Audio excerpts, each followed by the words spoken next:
here because you want to hear a little bit about, well, okay, if I'm going to start a business, do I need to worry about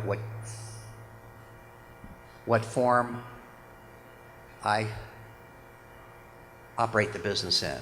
There are a number of forms, and I will go through those with you. Bear with me here while I change. Okay, the first question I think you want to ask yourself is, wait a minute, now do I need to go out and start a business from absolute scratch, or can I buy a business?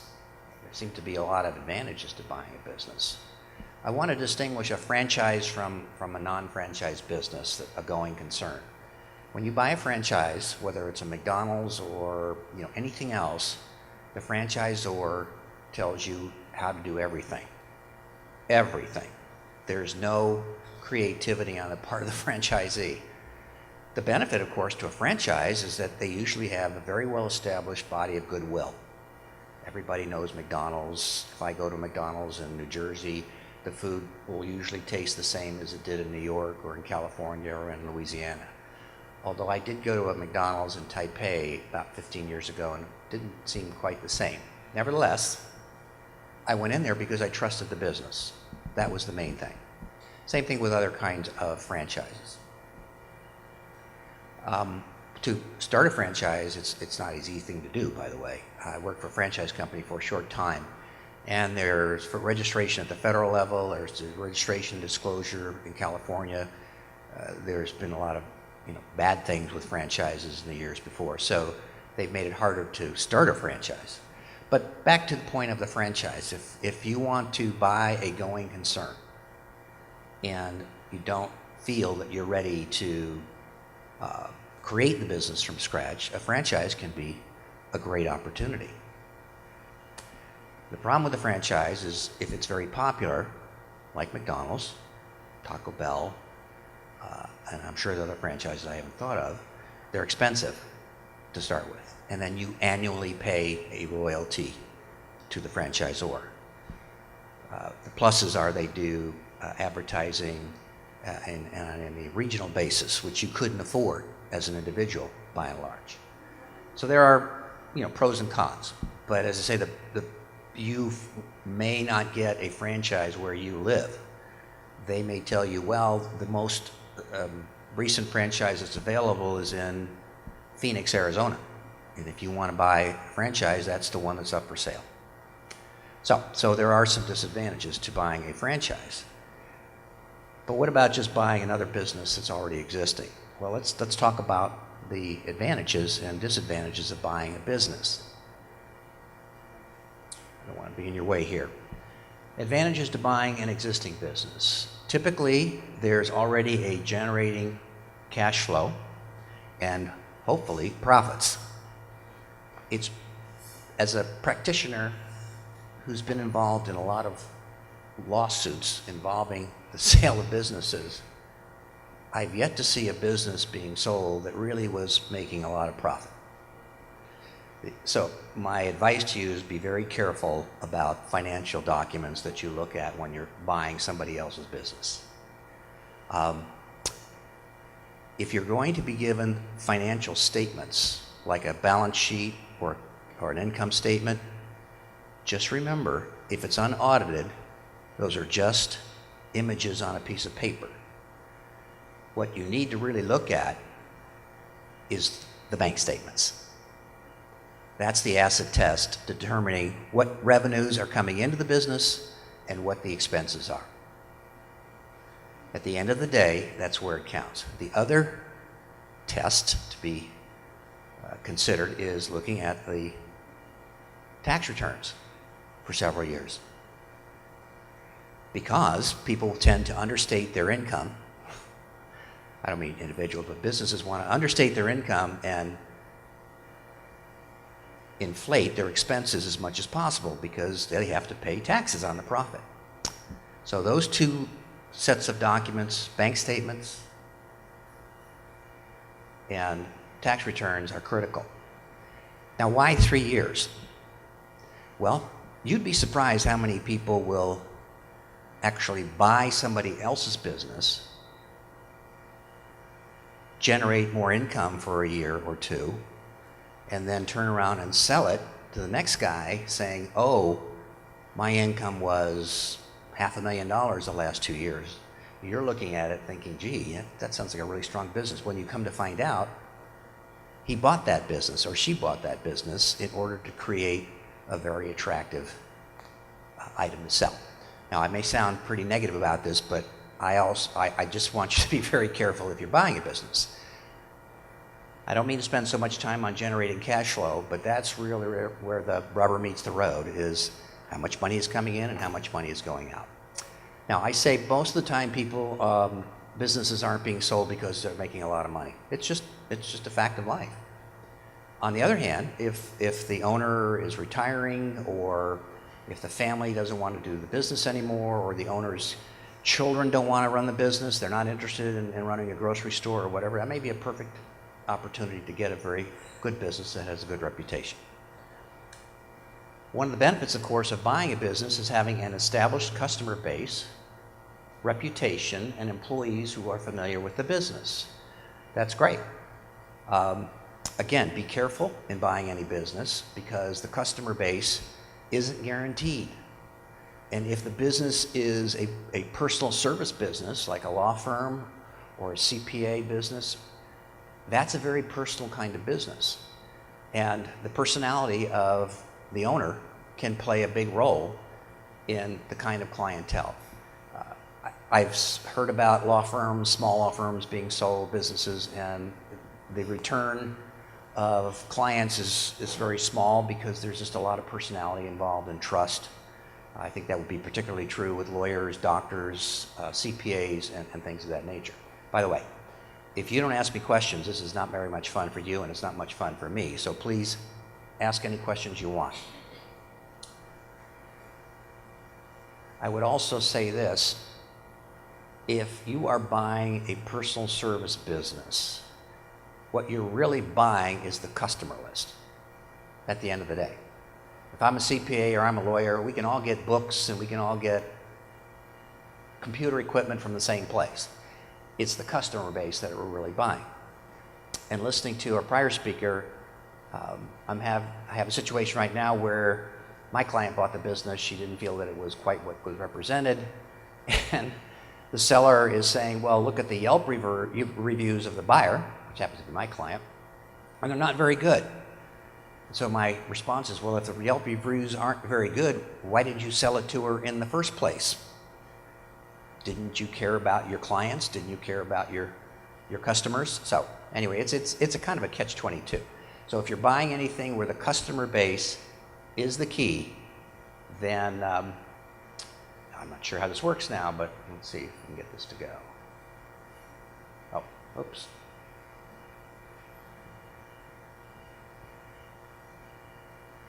Okay. So I mentioned that established customer base, if I have a grocery store and I'm buying it, or any store where the product is important, then chances are your customers are going to come back and try you 3 or 4 times before they say, hey, there's a change. Have you ever been to a restaurant that you've been patronizing for years, and then one day you go in and you say, there's something different about the food? It's not the way it was before. Are any of you familiar with Vivi's up in the Monte Vista area? It's a little restaurant up there. Anyway, they sold it about 5 or 10 years ago, and the food has never been the same since, and now they've gone out of business, as far as I know. The point is that even if you have an established customer base and they're looking at your product, you still need to put out that product in a way that duplicates what the prior owner was doing. So that's really kind of a key issue. Can I duplicate that? So if I don't get the same chef that they had before, and that's a critical element of the business, then I have a problem, because I have to find somebody who can do the same thing. And Kevin, your next speaker, McClellan, spent 25 years operating the restaurant over here in TGI Fridays, and he could tell you all of the ins and outs of operating a restaurant. And you might be talked out about buying one after you listen to Kevin, but it's a very good business. If you make it, it can be very profitable. That may have existing inventories and receivables. What are receivables? Tell me what a receivable is. Common sense. I don't need a legal definition or accounting definition. What's a receivable?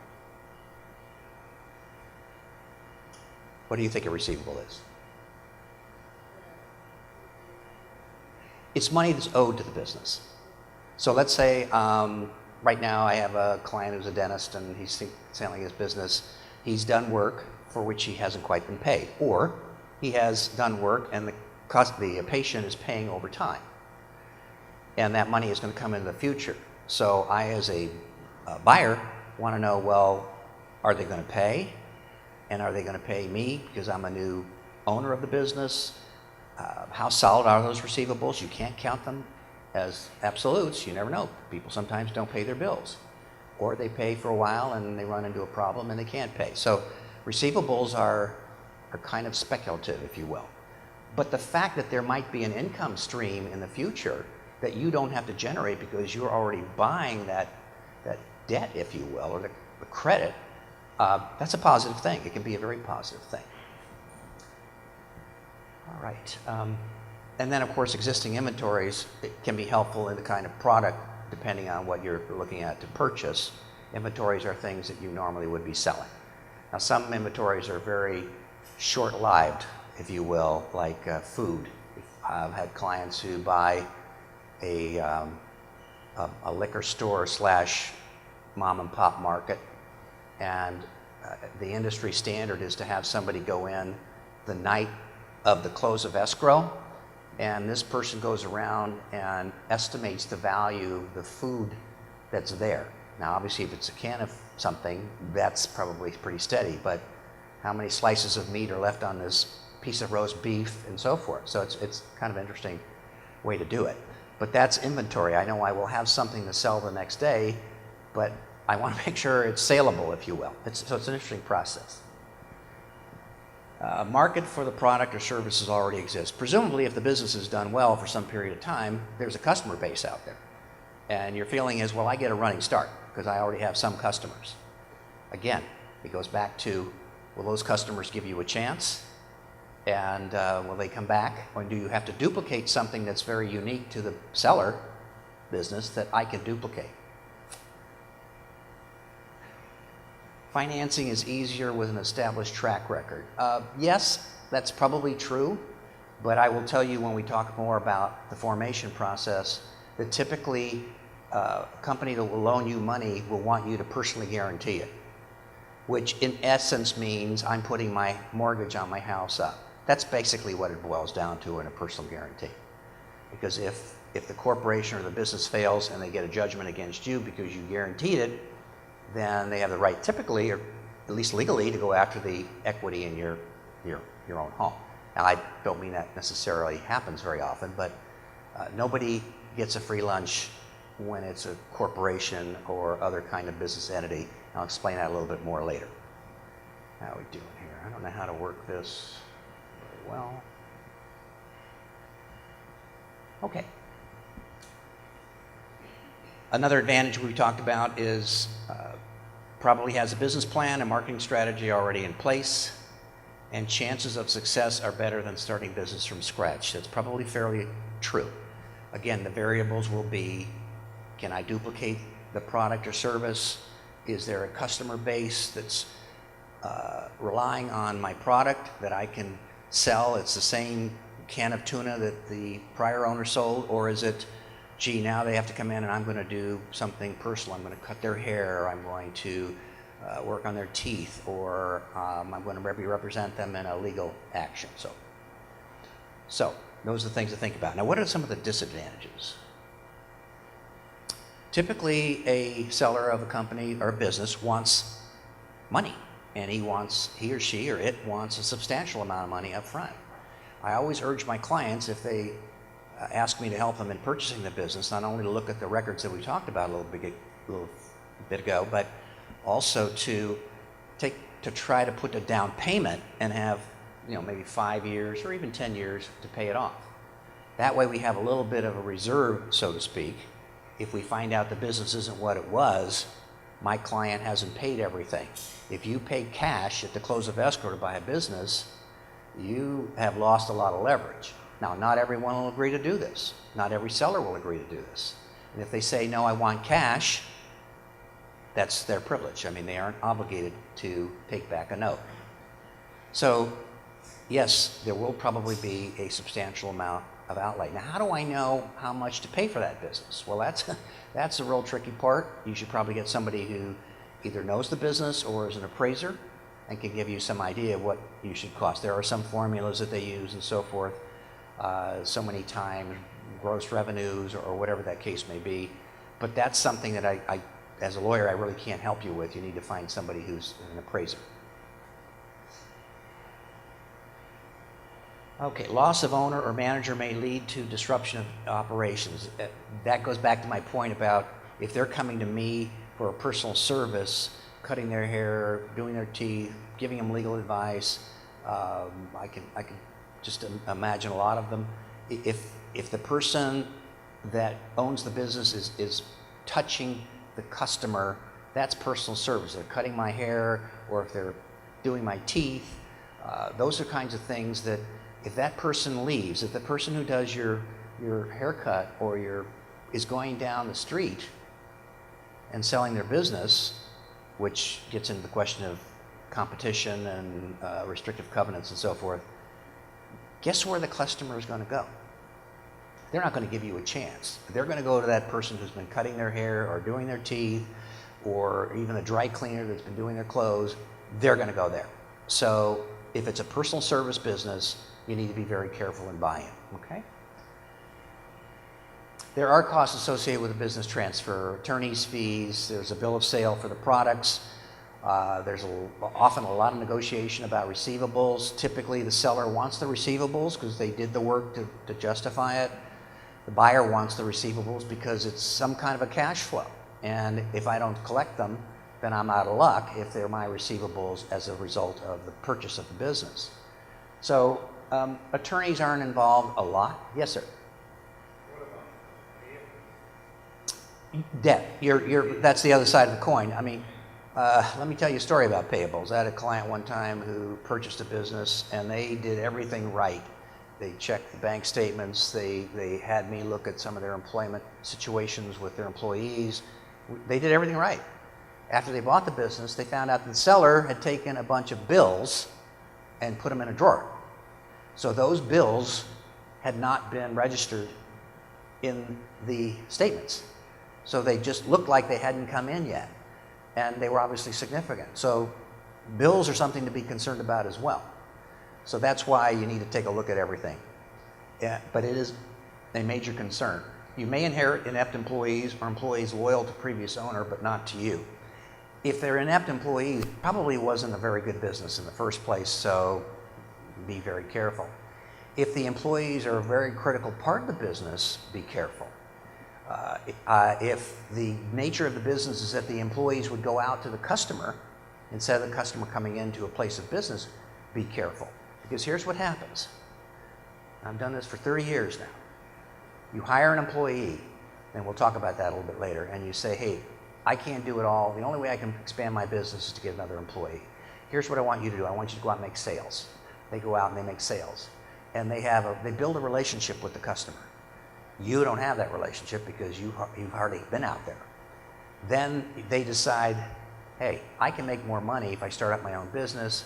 These customers all trust me and know me. They don't know the owner. And I'm going to open up my shop down the street. So depending on the nature of the business, if the connection between the customer and the employee is critical to the business, be careful, because those people can leave, maybe go elsewhere if they want to. So that's an important thing to consider. May be locked. Let's try this again.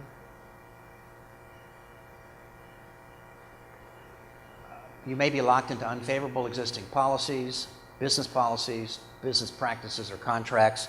One of the benefits of buying a going business is typically the business has a lease. And the first thing you want to look at is how much time is left on the lease. And if the lease is about to expire in a year, you want to determine whether or not the landlord will give you another lease. And I strongly recommend that you renegotiate that lease before you buy the business and make it a condition of buying the business. Because if the landlord is going to gouge you, that could basically put you under in a very short period of time. So think about that and make sure that you do have enough time there. Now, that may be an advantage to you that the lease is about to expire because you want to move the business anyway, but that's a pretty big expense. Probably the lease is the biggest contract you have to worry about, but there are other kinds of leases too. If you have a copy machine, if you have a machine that does some of your work, and you have a long-term lease on that machine and it's about to expire, that's another thing to be worried about. All right, how are we doing on time? All right, now we're going to go to, all right, my question now is, Rich, what kind of business form should I take? I'm not going to buy a business. I've decided not to for a variety of reasons. Now I want to start it up. Now what's a sole proprietor? Can anyone tell me what a sole proprietor is? Yes. You're doing the business yourself and you run the business, you don't have any business form. Okay. Obviously there are a lot of advantages to that, and there are sole proprietors, all around. But we have this other thing called corporations and limited liability companies and even limited partnerships. The legislature decided many years ago, 100 years ago, that look, in order to encourage people to be entrepreneurs, we can create this legal fiction called a corporation or a limited liability company, which is a fairly new form in California. It's only been around about 5 years now. But the idea would be that if you properly formed the corporation or the LLC and the business went under and I owed people money, the corporation would be the only thing that the creditor could come after. Not my house, not my, my home over in Tahoe. I could protect my personal assets. That is not illegal. It's to do the very thing. The corporation is intended to encourage you to take that risk, because we talked about that risk. So if I buy a business and I have a functioning corporation and I followed all the rules, and after a year or two it goes bad, your assets, your personal assets, should be protected. And there's nothing illegal about that. It's not improper. Let's talk about corporations a little bit. The benefit of a corporation is the profits are not subject to Social Security and Medicare taxes. It is a widely accepted form of a business, although, as I said before, most lenders will want a personal guarantee. So if you go in and say, well, gee, I'll get this loan, business loan, but the corporation will be liable, and I won't have a problem. Well, typically, I can tell you, lenders always want a personal guarantee. Well, what does that mean? Well, if the corporation can't pay, they look to you, then they can go after your personal assets. So it's not perfect, but it's a much better way of dealing with, especially if you have suppliers and vendors who sell you things, it's a very good way to protect your personal assets. It is a widely accepted form of business. You can do a greater variety of fringe benefits, and there are fewer taxes and lower taxes through income shifting. So for example, in a corporation, at the end of the year, most corporations are on on calendar years, others are on fiscal. You can, of course, let's say you had a very good year and you're about to end the tax year and you go, gee, I want to get this profit out, pay yourself a bonus. There's nothing wrong with that. And you show the profits, let's say, is close to zero because of your expenses. So there's nothing illegal about that.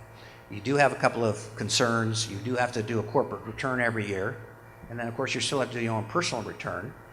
Nevertheless, though, the protection that I've talked about is worth the money and the inconvenience of preparing and creating a corporation. All right, limited liability company. It's another form of corporation. It's a little less taxing in terms of what you have to do to maintain it. But the point at the end of the day is the same, and that is, I want to start my own business. My kids are in school. I'm going to start a business, and my husband has said, yeah, but I don't want to expose us to liability. And what if your business fails? This is when you explain to him, well, I went to this class, and the speaker said I could form a corporation. Now, do you have to be Apple Inc. to form a corporation? Do you have to be Oracle to form a corporation? What do you think? Do you think there are any requirements that say that you have to have a certain basis or business form to start with? No. Any of us can form a corporation. Any of us in California. Now, I've got some notes I want to check here.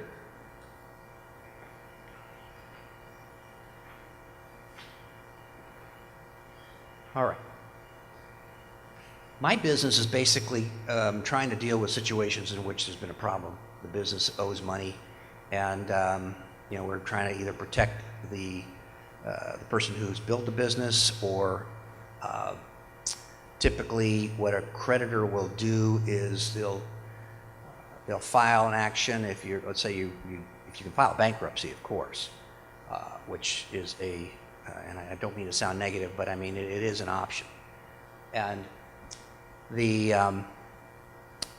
benefit of filing bankruptcy, by the way, is that your creditors can't start pounding you. On the other hand, if you signed a loan as a personal guarantee, they can still come after you. A couple of things. It's not that hard to file a corporation or create one. Get on the internet. They'll tell you how to do it, right? Just give us $200 and fill this out and send it up to the state. Well, that is easy. First of all, you have to make an application, and they recommend that you have more than one name available as the corporate name, and then they will tell you whether or not that name is available, and so you want to have priorities. And by the way, one of the benefits of forming a corporation is that name in California. If it's what's your name? Kylie? Kelly. Okay, Kelly wants to do business as you know, Kids Greatest Toys. You're able to get Kids Greatest Toys Inc. as your name. That name is protected throughout the state of California. Now, if Kelly wants to do this at Kids Greatest Toys, but she doesn't want to bother to form a corporation, what's her alternative? Have you heard of fictitious business name statement? Okay. That's when I want to form a business, I want to operate a business, but I want to use a fictitious business name. I want to use something like Kids Greatest Toys. So I file a form in Santa Clara County where I'm opening the business, and I go down to the courthouse, I think it's the courthouse, but I file it. It's good for 5 years, but here's the problem. You're good only in the county in which the form has been filed. Now, some people will tell you, well, I'll take care of that. I'll file it in San Francisco, I'll file it in Alameda, I'll file it in Santa Cruz.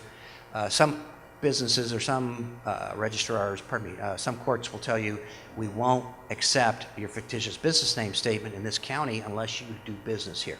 So it's not nearly as protecting of your business name as filing a corporation. Now, if you form a corporation in California, of course, it's not a national protection. You have to do other things.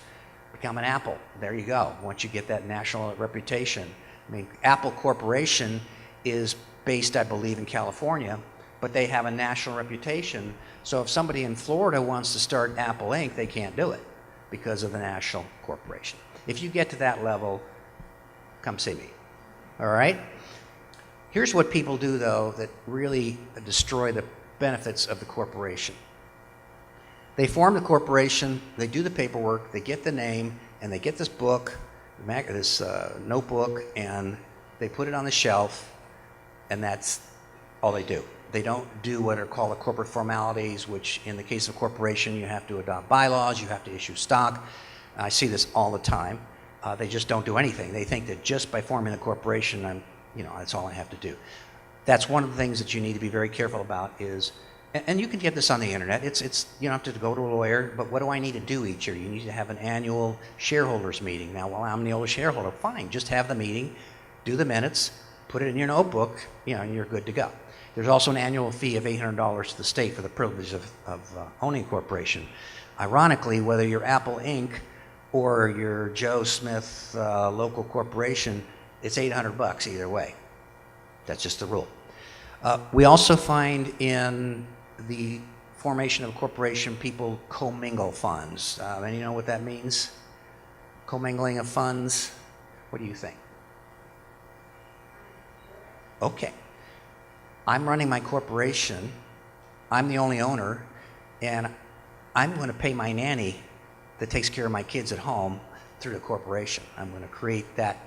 I'm going to take money that the corporation earned, and I'm going to use that to pay the nanny who doesn't come into the business and doesn't do any work for me. Or I'm going to buy things with corporate money that are personal items that I don't use in the business. That's commingling corporate funds and buying personal luxuries, if you will. That happens a lot because who's going to catch you? Well, what happens is if there's a problem, then the creditors start looking at your books and they find out, well, wait a minute, you didn't treat the corporation as a separate entity. So that's one of the things that it's a little bit of complication. You have to do a separate tax return for the corporation. You have to have separate books. You have to have a separate bank account. I mean, once you get it in process, you're good to go. But the idea of paying for personal items through the corporation, well, I'll reimburse them later on, which doesn't typically happen. That's something to be aware of.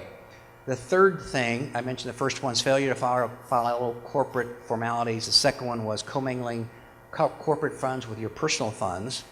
The third thing that they look at as to whether or not your corporation is properly filed if creditors decide to come after you personally, and this is called piercing the corporate veil, going through the corporation to you personally. They will also look at whether or not the business is, quote, undercapitalized. What do you think that means? Kelly, right?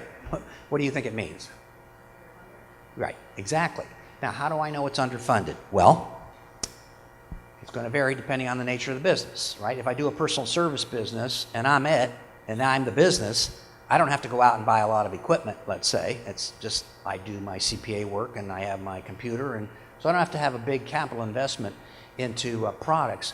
But I'm in debt from day one. I put $1 into the corporation, and I'm always borrowing, and I've never been able to pay my bills, and I'm always behind the 8 ball from day one. That would be probably evidence of undercapitalization. I have a client who's been in business 20 years. That's not an undercapitalized business. You don't stick around or you don't exist for 20 years in the business world unless you're doing something right. But if you're in trouble from the very beginning, if you're behind on your bills, if you're taking credit for everything or using credit for buying everything, you may very well be considered undercapitalized, which means that your creditors, if your corporation goes into bankruptcy, can go after your personal assets. So those are the 3 things to think about. Just make sure you follow the corporate formalities, that you don't commingle, and that you try to borrow enough money into the business to make it go for a couple years. What do you all think is the amount of time it takes to build a business from scratch? Just give me an idea. What do you think? I'd say that's probably a pretty good estimate, 3 to 5 years. I'm also surprised at the number of people who start a business and expect to make a success in a year. It isn't likely to happen unless you have something very unique and you are able to market it and the demand is pent up in the in the economy. All right. So why do I form a corporation? To protect my personal assets so that I don't have to worry about losing my house if the business goes under. The speaker at the business said all I have to do is form the corporation and follow the business practices, including having a separate bank account, separate tax, not commingling funds. If you do all those things, which by the way don't require a lot of effort, it's just a matter of bookkeeping, you are going to have a strong corporation. Now, if you follow all of those things and you're in debt from day one, that's not going to probably be very helpful to you, okay? All right, where are we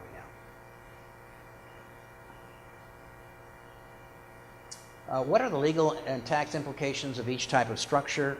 I strongly recommend that if you're going to form a business and you want to use the entities that I've described, like a corporation or a limited liability company or a limited partnership, that you talk to a CPA if you've been using one for your personal business, and they can probably recommend the tax benefits.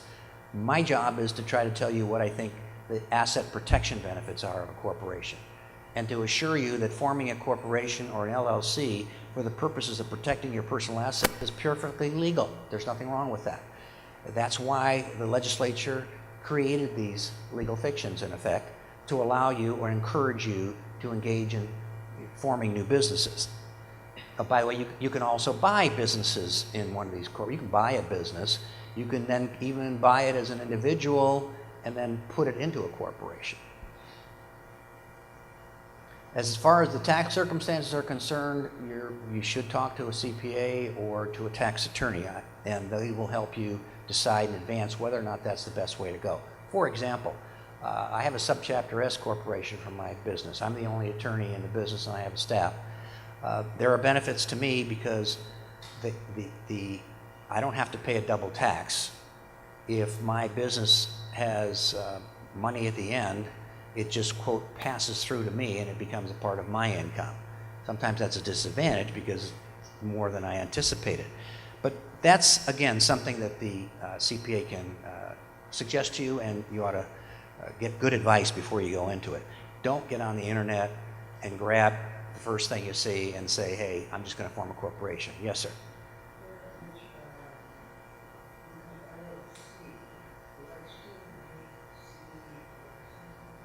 Okay, well, let's talk about that. That's a fair question. The city license, like I have to have a Cupertino license. Every business that is in Cupertino has to have a business license. That's the way they raise revenue. That license is dependent upon the city that you're in. And it has nothing to do with the corporation or the LLC. It makes no difference. If you're a sole proprietor, you still need to have a city business. Now, what's become interesting recently is what if I own a landscaping business, a maintenance business, and I do work in 5 different cities every day or 10 different cities every week? Do I have to pay a license fee in every one of the cities that I, quote, do business in? That's become a little bit of an area of controversy, if you will. Some cities try to make everyone who does business in the city, even though they may not have their business entity in the city, to pay because they're doing business in that city. So the answer to your question is the city license fee or the city license has nothing to do with whether or not you have a particular form of business. Okay, so you got to pay that anyway. It's usually not very much. It's usually very reasonable. Okay. We talked about name preservation, and how are we doing on time here? About 15 more minutes? Okay. Okay, I don't know if you want me to go into this or not, but you'll get to a point where you think, well, gee, I'm not going to work, I can't work 12 hours a day, 6 days a week, or my spouse is saying, this isn't a marriage, you're not here very often, I've got to find somebody else to help, I want to hire an employee. Let me just go through this quickly, but when you hire an employee, the first thing most people say is, well, I don't want to have the hassle of hiring an employee, so I'll just call him an independent contractor. Why do I want to call him an independent contractor? Because I don't have to worry about paying their taxes. I just give them a check at the end of the week or at the end of the month, and they take care of all that. Well, it's not that easy. And I'll just say that don't think that you can hire somebody to work for you full time, even if they work away, or even if they're a salesperson that works on commission, or somebody that never comes into the office, they work at home for you. As long as they're doing the kind of business you're doing, that's probably going to be considered an employee. And there are a lot of problems if you treat somebody as an independent contractor.